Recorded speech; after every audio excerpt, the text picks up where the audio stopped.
Alright guys, so now we are going to talk about the section 6.6. Section 6.6, graphing linear equation. Let me try to solve some problem for you and with you. So let's try to look at the problem number 9. Problem number 9, and that will be page 333. So on problem number 9, it's plot all points on the same axis, and the point is you're supposed to plot the point 3, 1. I'd like to remind you that is an ordered pair, and an ordered pair is about having x and y. So in that case, you get x equal 3 and y equal 1. So far, if you have to graph that on a rectangular system coordinate, that's 1, that's 2, that's 3, that is minus 1, that is minus 2, that is minus 3. Alright, let me do the minus 3 much better. Okay, I have to have when x equal 3, y is supposed to be equal to 1. If y equal 1, right there you have the y-axis and right there you have the x-axis. Well, x equal 3 is right here, and then you have y equal 1, and here's the point 3, 1, right there. Okay, let me do another one for you, and let me do the problem number 22. On the problem number 22, what do we have? We have to plot the point minus 3, negative 3, 0. So we have to plot the point negative 3, 0. Well, when x equal negative 3, y is equal to 0. Y is right there. So y equals 0 is right here. And when x equal negative 3, 1, 2, 3, negative 3, this is the point right there, negative 3, 0. Alright, so now let's work on the problem number 36, which is determine ordered pair, satisfy the given equation. So problem number 36, oops, let me use my blue. Problem number 36, we have the equation 3x minus y equal negative 5. And we're asking to define if the point 0, 5, if the point negative 1, 2, and if the point 2, 1 are satisfied the given equation. Well, that is a 0, so let me do the 0 much better. It looks like a 6. So that is pretty easy. I'm going to do 3 times 0, negative 5, negative 1, negative 2. Let me just rewrite that this way. Okay. So 3 times 0 minus 5 equal what? Well, 3 times 0 it's equal to 0. At the end of the day, I end up to negative 5. So yes, this one is satisfying the given equation. For the other one, what do we have? 3 times what? 3 times negative 1. I'm going to use my parentheses always, minus 2. 3 times negative 1, it is negative 3. Negative 3 minus 2 equal negative 5. So this one is also satisfying the given equation. At least, but not last, we're having 3 times 2 minus 1. And 3 times 2 equal 5. Minus 1, 3 times 2 equals 6. Oops. Minus 1 equals 5. And I'm supposed to find negative 5. So I'm going to say this one is a no, doesn't. Let's try to solve the problem number 41. Okay, we just did 36. Let's try to do problem number 41. Number 41, what do we have?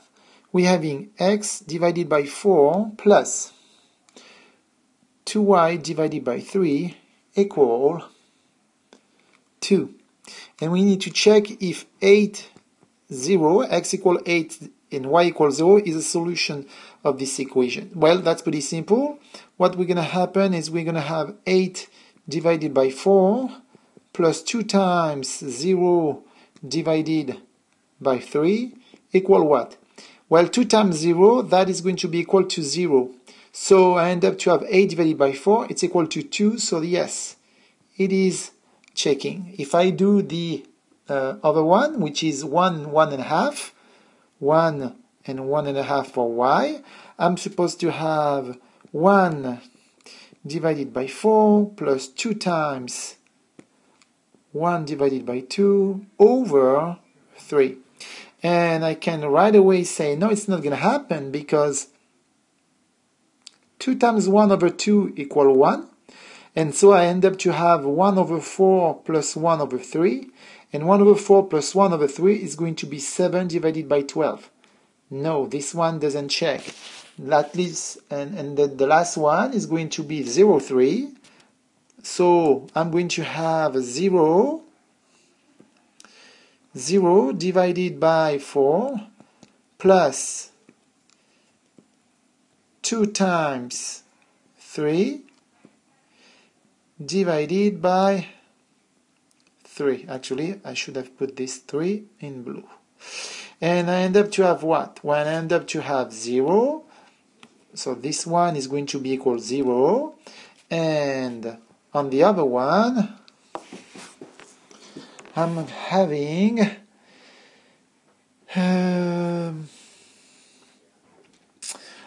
2 times by 3 equals 6. 6 divided by 3 equals 2. So this one is a yes. Alright guys, so now let's focus on the problem number 43. And the problem number 43 is about graph the equation and state the slope of the line. Well, problem number 43, you have to graph x equals 3. And that's pretty easy. When you have x equals 3, you can right away say that x does not depend on y. What does that mean? That means that no matter what value of y, no matter what value of y, x will be always equal to 3. So 1, 2, 3, and no matter what value of y, when y equal 1, x equal 3. When y equal 2, x equal 3. When y equal 3, x equal 3. And I could do that for the negative value. When y equal negative 1, x equal 3. When negative 2, x equal 3, and so on forth. And so at the end of the day,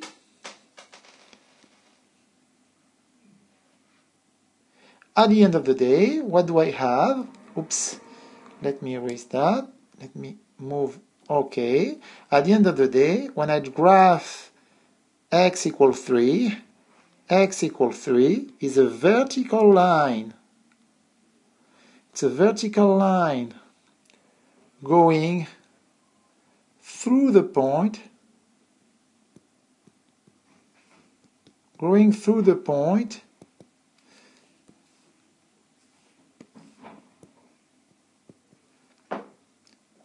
3, 0. Now, let's take a look at the problem number 46. And in this problem number 46, we're having y equal negative 4. And we are going to use exactly the same reasoning. Basically, y equal negative 4, y does not depend on x. So,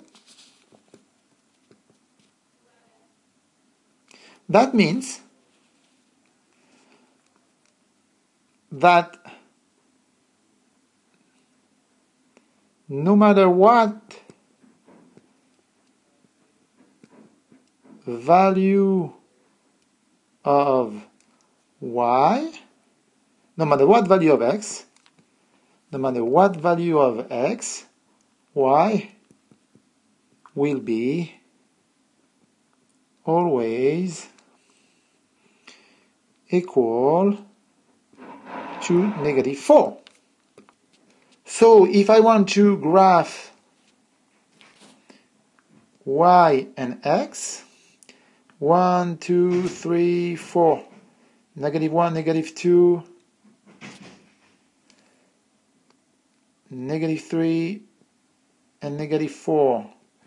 Well, no matter what value of x, y will be equal to -4. When x equal 1, I'm going to have -4 right here. When x equal 2, -4. When x equal -1, -4. When x equal -2, y will be equal to -4. And what do I have at the end of the day? Well, when y equal -4, I got an horizontal line.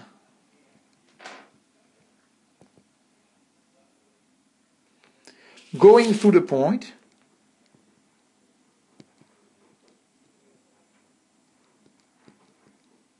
going through the point,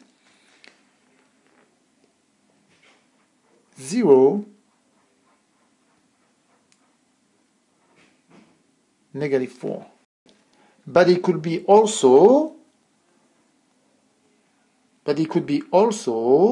the point -1, -4, or -3, -4, or 2, -4, all right?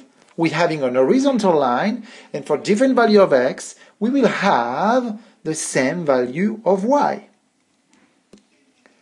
This is why, if I go back to what I said on my vertical line, well, my vertical line is going through the point x equals 3, y equals 0, but it could be also x equals 3 and y equals 1. X equals 3 and y equals -4, etc. For different value of y, x doesn't change.